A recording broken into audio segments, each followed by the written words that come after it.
kita akan belajar tentang trajectory tracking dan closed loop control. Oke. So minggu lalu kita udah belajar mulai dengan motion control, apa itu non-holonomic dan lain-lain. Hari ini kita akan belajar closed loop. Minggu lalu kita cover yang open loop, ya. So pasti waktu belajar robotik itu ada hubungannya dengan fisika, ya, terutama kalau kalian pernah ngambil mechanical physics, Newtonian dynamics, ya. Jadi kalau ada satu benda mendapatkan satu forces, ya, atau gaya, maka dia akan selalu mengikuti satu track atau dinamika atau trajektori sesuai dengan Newtonian law. Oke. Nah, ini yang jadi basis untuk motion control dan trajektori di robotik. Oke. So bakal banyak matematiknya, tapi saya pengen kalian jangan intimidated by mathematics. Mathematics itu kan kita udah agree, selalu saya ulang-ulang, bahwa matematik adalah bahasa yang kita gunakan bersama di planet ini, supaya kita mengerti konsepnya tanpa ambiguity. Selama ini belum ada bahasa lain yang bisa menggantikan matematik untuk itu. Karena kalau saya jelasin tanpa matematik, banyak sekali ambiguity. Akan banyak sekali area abu-abu yang susah untuk orang lain terima, gitu ya. So, mathematics is the language.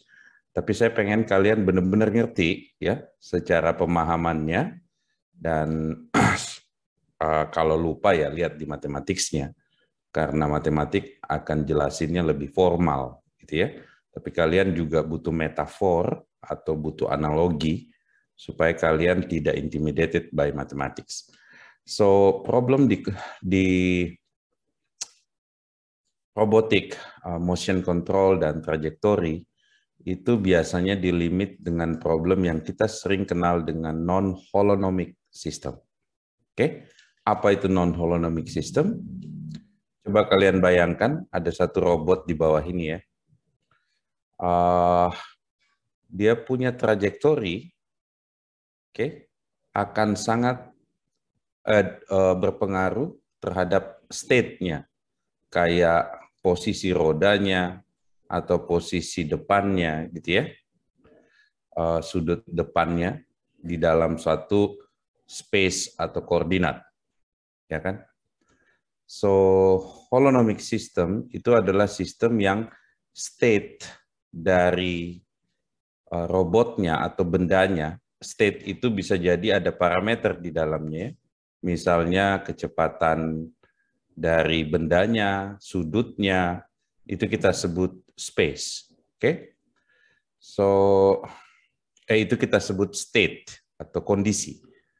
Kalau kondisi dari benda itu mempengaruhi trajektori, which is itu yang terjadi di robot non-holonomic, ya, kita sebut dia non-holonomic system. Mungkin kalau kalian pengen yang lebih formal, ya kalian bisa lihat di Wikipedia. Oke. Jadi biasanya holonomic, non-holonomic itu istilah-istilah orang fisika, ya, waktu belajar Newtonian dynamics. So di physics dan matematik, kalau state, ya, kalau state dari objek, ya, depend dari terhadap path atau lintasan, kita sebut dia non-holonomic system. Oke. Nah, misalnya sistem tersebut ada parameternya, misalnya kecepatannya, rodanya, angle-nya, dan lain-lain, ya. Maka itu yang kita sebut state-nya, dan itu akan berpengaruh terhadap path-nya atau lintasannya. Oke. So, biasanya juga dalam sistem tersebut, ya, parameter-parameter itu ada constraint-nya, ya. Ada yang differential constraint, ada yang non-linear constraint. Maksudnya pada saat dia bekerja tuh sistem, ya, anggap ada suatu ruang parameter, kalian bisa bayangin ruang parameter bahwa misalnya ada parameternya itu kayak koordinat, gitu ya. Nah, maka kalau parameter-parameter tersebut menentukan atau tergantung pada path-nya, maka itu non-holonomic system. Ini yang jadi basis untuk autonomous robot ya, biasanya dipelajari orang fisika waktu di awal-awal kuliah.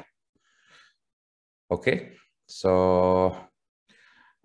nanti kalian bisa lihat di Wikipedia penjelasannya. Nah, yang penting kalian tahu bahwa sistem non-holonomik biasanya ada constraint-nya. Oke, misalnya ini hanya contoh ya. Di sini dia kasih contoh ada n particle, posisinya tertentu dalam suatu reference frame. Di dalam mechanical klasik ya, constraint-nya kita bisa define sebagai suatu persamaan linear bahwa F, R1, R2, R3 sampai T sama dengan 0. Ini yang kita sebut non-holonomic constraint ya. Kalau kita tulis dalam Flavian form, ya ini another form of the mathematical equation, kira-kira bentuknya seperti ini. Nah, nanti setelah diselesaikan persamaannya, dia akan dapat dia punya configuration space ya, bahwa kalau ini contoh aja nih bahwa ada robot yang pakai roda gini ya, orang jalan tuh ya. Kira-kira dia punya configuration space apa aja tuh? X, Y, oke, ada psi sama theta. Oke, jadi X, Y, psi, theta. X, Y-nya menunjukkan koordinat two-dimensional koordinat lantainya. Oke, terus dia punya theta menunjukkan sudutnya atau angular angle-nya terhadap garis datar dasarnya, dan posisi beloknya atau kiri kanannya ditentukan oleh psi. Oke? Jadi kalau ada satu configuration space seperti ini, ya kita bisa tulis bentuk persamaannya itu seperti ini, bahwa perubahan kecepatannya terhadap X dan perubahan kecepatannya terhadap Y, itu persamaannya adalah R, theta, cos, sin, dan lain-lain. Kalian biasanya tidak akan menurunkan persamaan ini, karena pembuat robot biasanya sudah tahu dia punya parameter space waktu dia desain robotnya ya, dan dia sudah selesaikan trajektorinya. Dan nanti pada saat kalian belajar pakai ROS2, library-nya juga udah ada gitu. Tapi kalau nggak ngerti konsepnya, nanti akan bingung sendiri waktu pakai trajectory control yang ada di ROS2. Oke, kira-kira gimana skenario realnya pada saat kalian beli robot?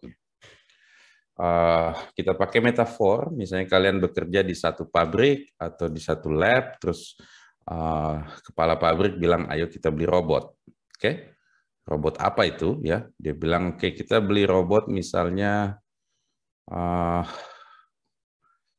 kayak gini. Mana gambarnya nih? Mana gambarnya? Bentar ya. Ya, yang kayak gini nih. Oke, jadi kayak untuk ngangkat aja dia ada berapa angle gitu ya. Di sini kan pasti koordinat sistem space-nya harus di-define gitu ya. Bahwa ini dia bisa bergerak kemana gitu ya.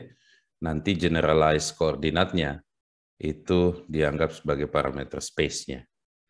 Oke, so misalnya kalian beli robot seperti itu, terus bagaimana caranya kalian bisa gerakin robot itu? Oke, misalnya udah dibeli, datang barangnya, terus ya kira-kira gambarannya ya kalian install ROS2 ya. Biasanya Ubuntu paling lancar. Semoga kalian ini semuanya udah bisa install ya, Windows atau Ubuntu. Biasanya mahasiswa banyak pakai Windows karena tugas-tugasnya pakai Office,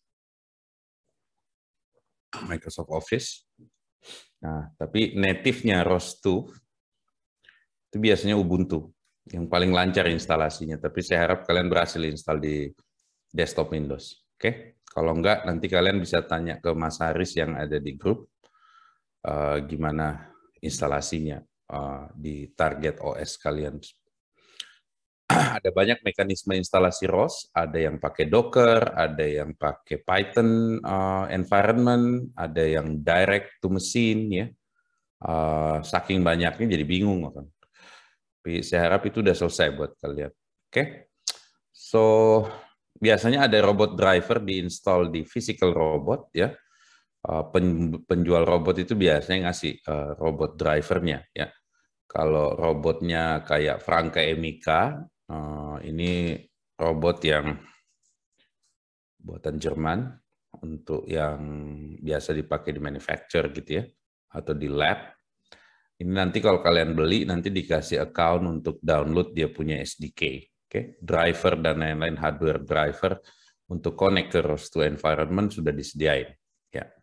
Dan biasanya dia punya ROS2 juga spesialis industrial ROS2, jadi bukan yang kalian pakai di community, biasanya dokumentasinya lebih rapi, code-code-nya lebih rapi, jadi lebih enak dipakai. So balik ke sini, setelah kalian install robot driver, biasanya dari manufacturer, ya, nanti biasanya di setup, di prepare robotnya, ada testingnya pasti ini udah bener setupnya atau enggak gitu ya. Harus bisa baca dokumentasi di saat kalian bekerja, karena biasanya robot-robot company itu kasih dokumentasinya di web dan ada step by step. Setelah itu dia biasanya prepare connectivity, either pakai sekarang robot-robot itu udah nirkabel ya, jadi udah pakai network gitu ya. Jadi kalian harus set IP-nya dan lain-lain. Setelah itu install controller. Di sini step untuk kalian bisa ngomong sama robot tersebut dari kalian punya ROS2 code atau simulator ya. So kalian bisa ngomong dari gazebo simulator atau dari code ya untuk bisa kontrol robotnya. Oke. Jadi dia kayak ada physical robotnya, kalian bisa put the code dan kalian bisa desain programnya untuk robot itu gimana nanti bekerjanya. Dan di ROS2 udah ada trajectory controller untuk ngebantu kalian untuk implement join trajectory misalnya atau algoritma-algoritma yang kalian implement di robotnya. Oke. So, tiap-tiap robot manufacturer biasanya akan kasih driver SDK tergantung ininya, tapi biasanya based on ROS2 operating system, karena itu yang paling banyak dipakai di industri. Nanti kalian bisa coba dari simulator dulu lah. Karena untuk beli robot kayak gini mungkin Franka Emika sampai di Indonesia harganya sekitar 40.000 US dollar. Mahal ya. Oke. So, nah hari ini kita akan belajar spesifik non-holonomic system ya, yang bagaimana non-holonomic system bisa handle bound constraint ya. Perlu diingat ada space dan time separation ya.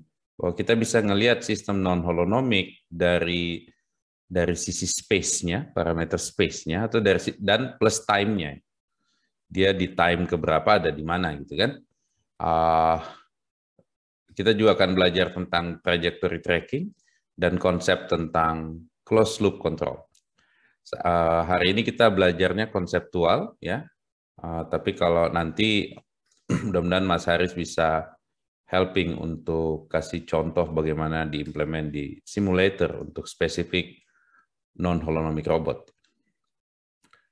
Oke, so kita summarize dulu pelajaran week ketiga, bahwa kalau ada sistem non-linear, ya, biasanya sistem itu bisa kita define dengan generalized koordinat X, bahwa perubahan X-nya itu adalah fungsi dari satu model atau function, ya, yang inputnya adalah U, ya, adalah X dan U. Oke, dan dia akan output, kalau persamaan linear ini diselesaikan, dia akan output Z. Oke, sehingga X itu bisa kita nyatakan sebagai fungsi beta terhadap Z. Oke. Begitupun U, saya bisa nyatakan sebagai fungsi gamma dari Z. Oke, ini kita pelajari minggu lalu. Biasanya banyak teknik untuk menyelesaikannya, ya, tapi itu biasanya di SDK udah ada. Tapi kalau kalian nanti bekerja sebagai robot SDK, kalian bikin robot fisikal, terus harus membuat drivernya, nah kalian harus belajar sampai ke mechanical seperti ini, sampai ke physics Newtonian. Tapi saya assume kalian belajarnya itu as a robot software engineer, bahwa assuming hardware-nya udah done problem. Oke? So, perubahan dari state variable atau generalized coordinate X ya biasanya berhubungan erat dengan kontrol input U ya dan bisa dikomput secara algebra dari Z. Tujuan dari penyelesaian persamaan nonlinear system ini adalah mencari output Z ya. Sehingga X ya, generalized coordinate dan U bisa dinyatakan oleh satu fungsi yang inputnya hanya Z. Oke. Nah, inilah pentingnya matematika karena bayangkan kalau kamu harus jelaskan itu tanpa matematika. Susah ya.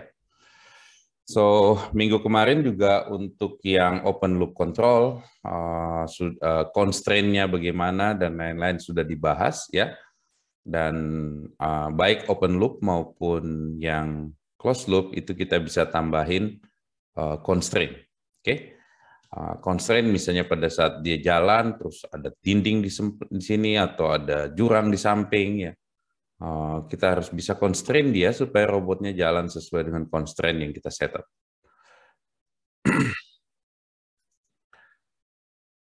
Oke, kalau kalian bayangkan satu robot, lintasannya ya dan time scaling-nya itu pasti sangat berhubungan by physical law, ya hukum fisik atau Newtonian law. Oke, karena bendanya masih besar, dia masih comply ke Newtonian.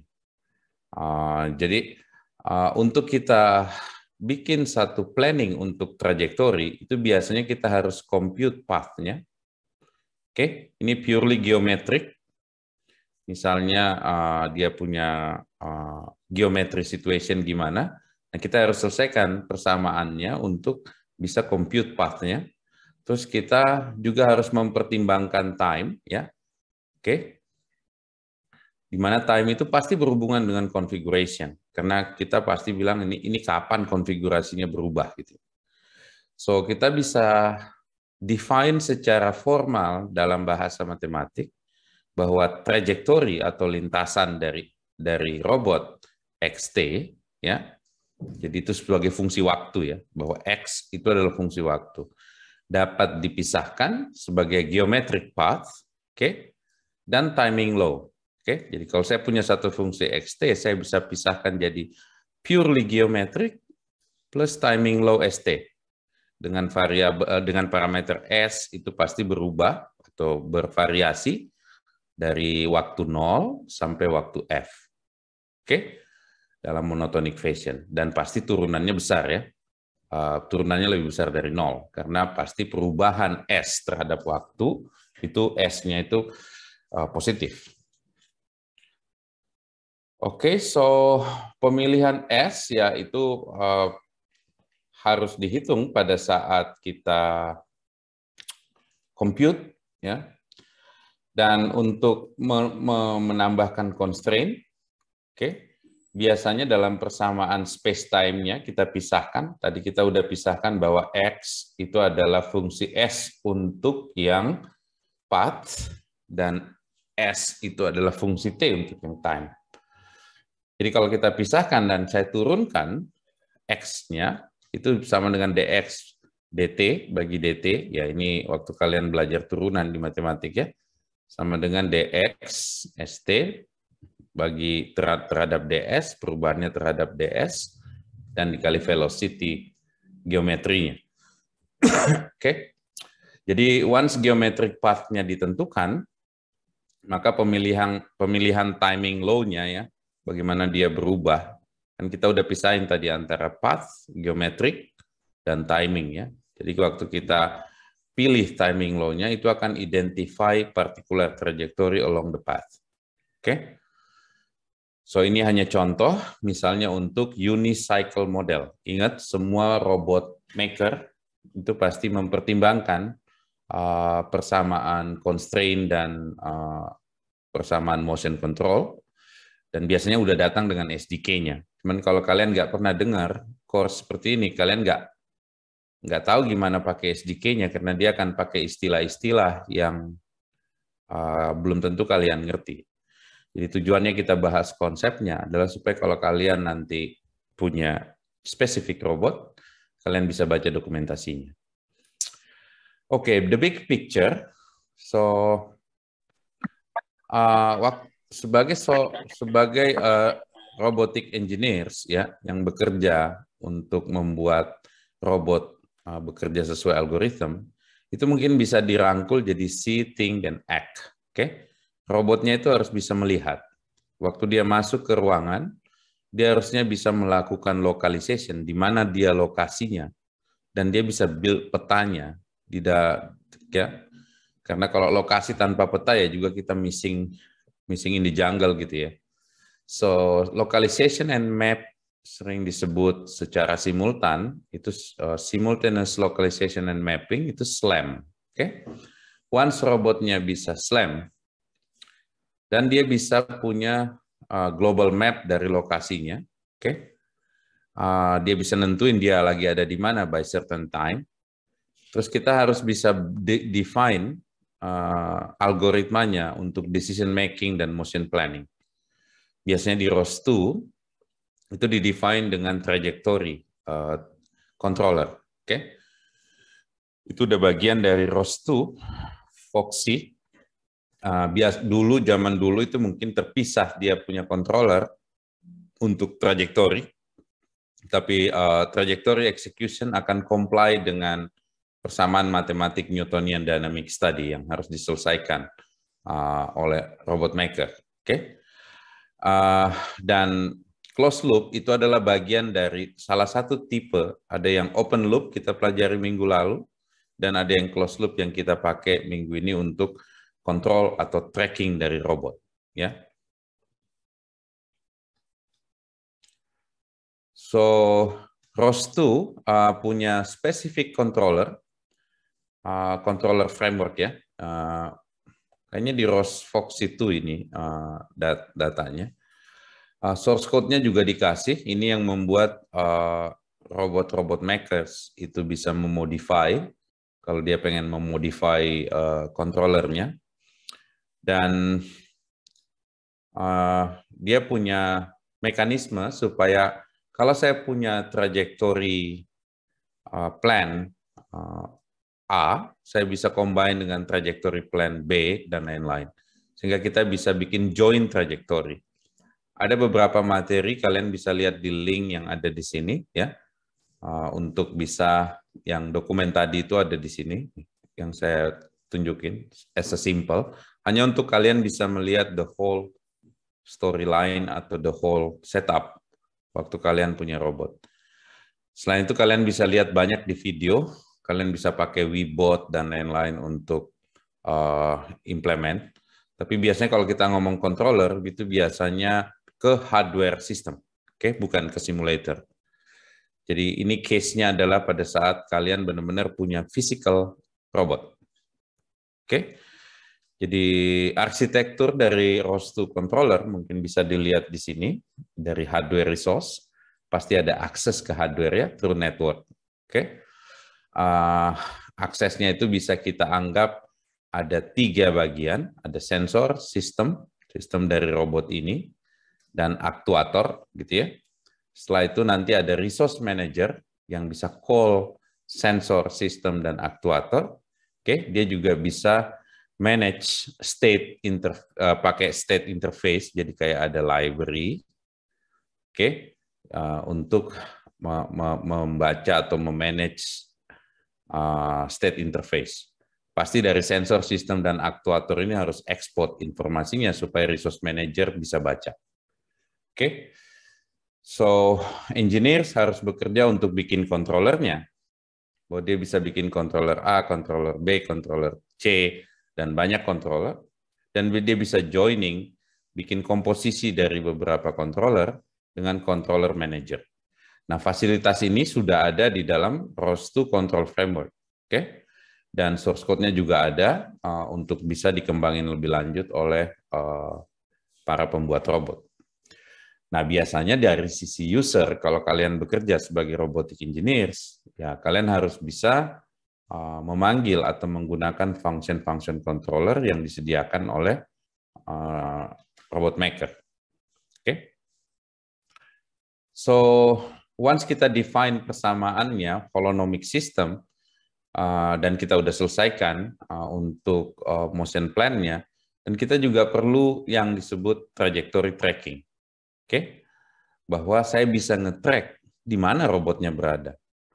Oke, dia pasti akan mengikuti lintasan yang sesuai dengan Newtonian dynamics. Tapi kita harus bisa tracking di mana dia by certain time. Nah, biasanya trajectory tracking itu didesain features-nya dengan 2 step design strategi. Oke. Jadi dia reference trajectory dan control history. Oke. Jadi misalnya reference trajectory-nya adalah XD, control history-nya adalah UD. Ingat ini U tadi adalah control input, X adalah generalized coordinate, gitu ya. Jadi reference trajectory dan control history itu di-compute via open loop atau closed loop, ya.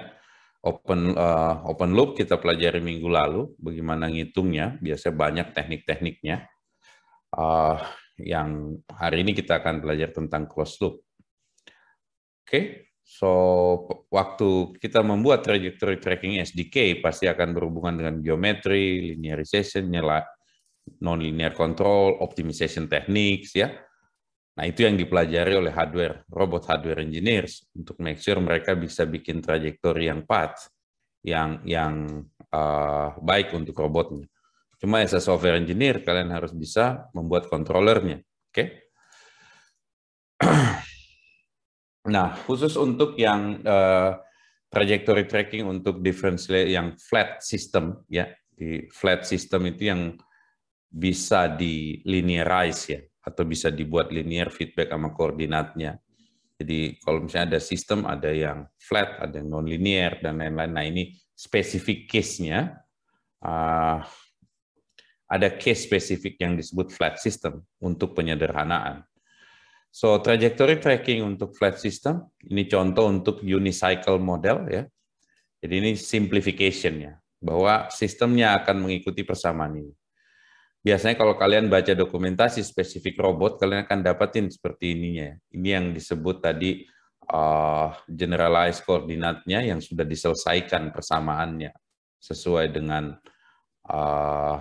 parameter space dari robot tersebut. Oke, so sistemnya itu kalau dia differentially flat dengan output X-Y kira-kira bentuknya seperti ini. Jadi kalau saya turunkan lagi X-nya di double 2 kali differentiate, dia akan ngasilin konstan. Oke. So, kalau sistemnya memang differentially flat, ya kita bisa selesaikan persamaannya, kira-kira W-nya, W konstannya itu kalau dari persamaan sebelumnya, itu bisa dibuat seperti ini, dengan K, ini konstanta-konstanta sebagai control gain. Again, ini hanya contoh untuk differentially flat system.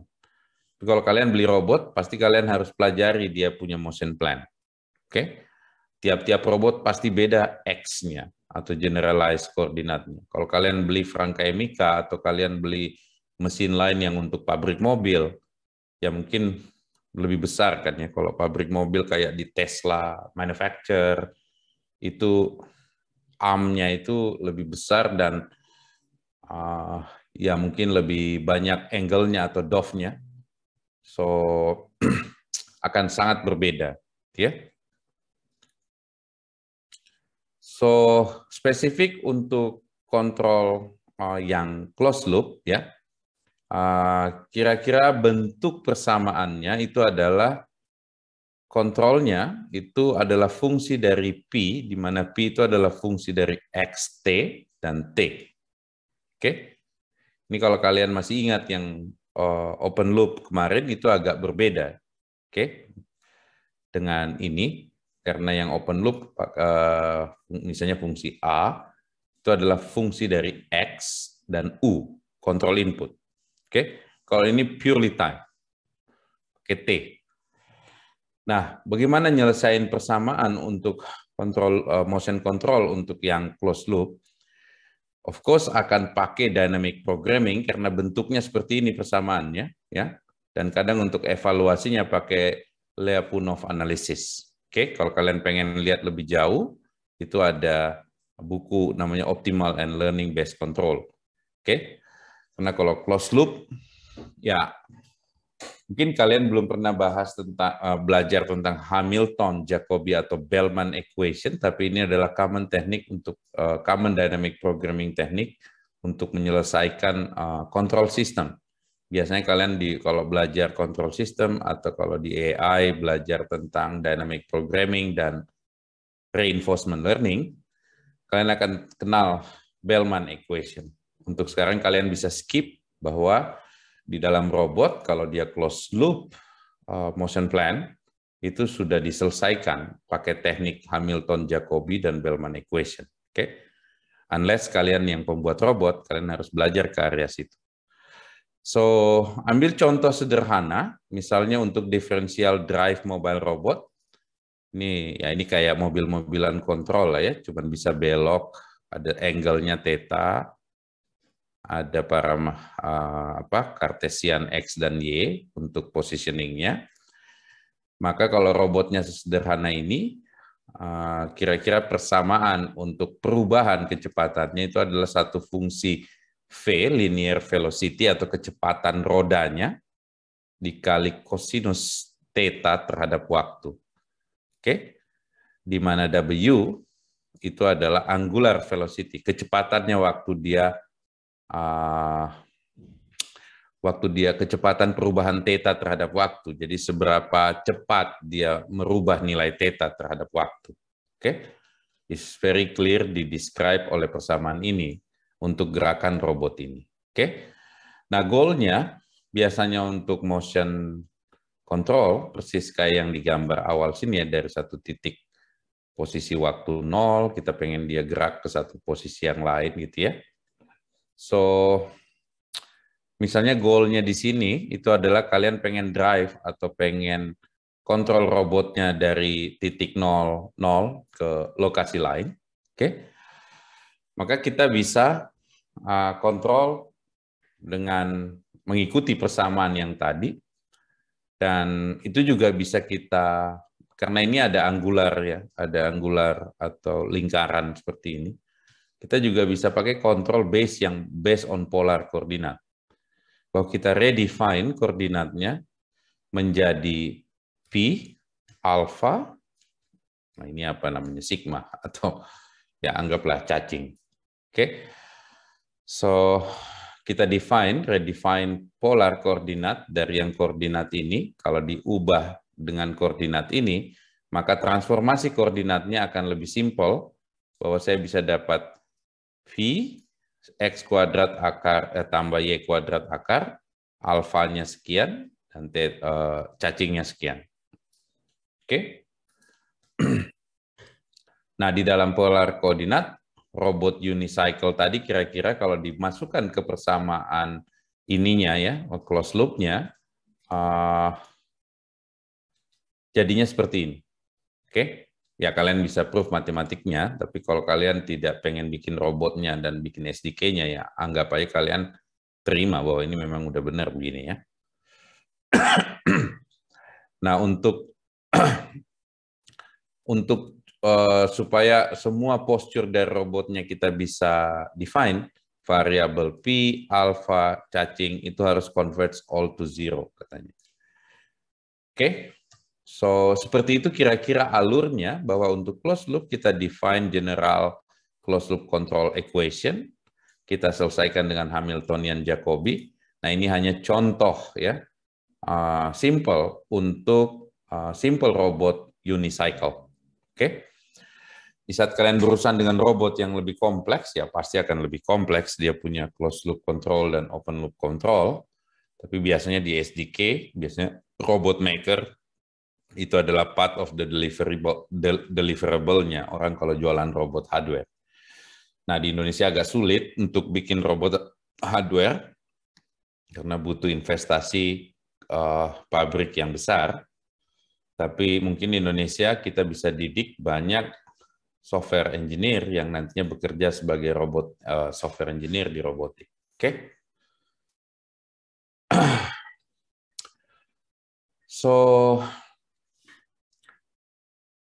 in summary, kira-kira itu topik utama hari ini. Jadi kita cover yang closed loop control, ya, untuk trajectory trackingnya gimana, dan untuk posture regulationnya gimana. Oke, nanti kalian bisa coba di simulator, ya bisa cari di Webot atau Gazebo. Cuma kita udah agree pakai Webot ya. Jadi try dengan simulator aja karena susah untuk kalian untuk beli physical robot. Nah, tapi kalau kalian try pakai simulator, itu biasanya dia sudah comply dengan semua trajectory tracking ya yang di-define by Newtonian dynamics. Ini adalah pelajaran konseptual supaya kalian tahu bahwa robot simulator yang kalian pakai itu sudah comply dengan physical aspek atau fisikanya ya, sesuai dengan Newton Dynamics dalam konteks baik yang open loop maupun yang closed loop. Oke, kira-kira sampai situ materi untuk hari ini. Silahkan kalau ada yang mau tanya jawab, kita masih punya waktu.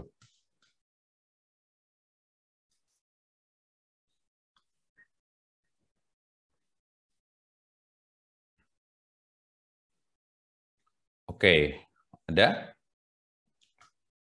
Ya, mudah-mudahan kalau nggak bertanya udah ngerti ya. Tapi kalau kalian tidak ngerti dan tidak bertanya, ya nanti tidak belajar gitu ya. Nah, ini ada satu mungkin yang mau nanya. Oh, nggak bisa saya ini bentar ya. Oke, belum ada ya. So, kalau gitu cukup buat hari ini, belum ada yang nanya. Pelajari ulang-ulang lagi konsepnya supaya kalian bisa ngerti banget holonomik, non-holonomik, open loop, closed loop. Oke, itu semuanya udah diselesaikan sama robot maker dan harusnya udah ada SDK-nya kalau kalian beli robot. Oke, tapi kalian harus bisa pakai SDK-nya. Jadi kalian harus bisa ngerti bagaimana robot maker itu membuat dia punya motion plan dan trajectory tracking. Oke, so that's it from today. Sampai ketemu waktu yang sama minggu depan ya. Selamat berakhir pekan dan terus belajar di YouTube, banyak video. Mungkin PR kalian sekarang ya lanjutin belajar Webot-nya, terutama untuk yang motion plan dan trajectory. Kita ketemu lagi minggu depan untuk materi yang week 5.